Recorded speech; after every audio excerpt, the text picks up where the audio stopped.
નિર્ભય ન્યૂઝની લાઈવ ડિબેટની અંદર સિનિયર પત્રકાર જગદીશ મહેતા દ્વારા કોંગ્રેસ પક્ષના વિપક્ષના નેતા નિમાયેલા નેતા તુષાર ચૌધરીની વાત કરતા જ આદિવાસી સમાજને ખૂબ ખરાબ શબ્દોમાં અભદ્ર ભાષામાં આદિવાસી સમાજ વિશે વાત કરી છે। તો આજે સંજેલી પોલીસ સ્ટેશન ખાતે અમે આ પત્રકાર જગદીશ મહેતા વિરુદ્ધ એટ્રોસિટી એક્ટમાં ગુનો દાખલ કરવામાં આવે તેવી અરજી આજે પોલીસ ઇન્સ્પેક્ટર સાહેબને આપી છે અને તાત્કાલિક ધોરણે આ પત્રકાર જગદીશ મહેતા વિરુદ્ધ પોલીસ ફરિયાદ દાખલ કરવામાં આવે એવી રજૂઆત કરી છે।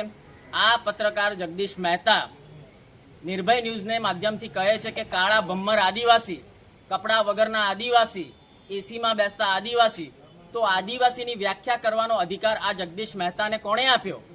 શું આદિવાસીના જનપ્રતિનિધિઓ આજે સારી સક્ષમ થયા છે તો એમનાથી એમને શું દુઃખ થાય છે? શા માટે એમને આવો વાણી વિલાસ કરવો પડે છે?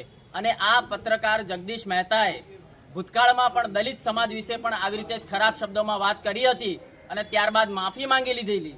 તો આ વખતે અમે આદિવાસી સમાજ દ્વારા કોઈ પણ પ્રકારની માફી ચલાવી લઈશું નહીં અને આ પત્રકાર વિરુદ્ધ કડકમાં કડક કાયદો દાખલ કરવામાં આવે, દાખલો બેસાડવામાં આવે, એના વિરુદ્ધ એટ્રોસિટી એક્ટમાં ગુનો દાખલ કરવામાં આવે એવી રજૂઆત કરી છે। જો દિન 2 એટલે કે 48 કલાકની અંદર આ પત્રકાર જગદીશ મહેતા વિરુદ્ધ ગુનો દાખલ કરવામાં નહીં આવે તો સમગ્ર દાહોદ જિલ્લાના આદિવાસી સમાજ એકત્ર થઈ અને અમે સંજેલી પોલીસ સ્ટેશનની બહાર ધરણા કરીશું।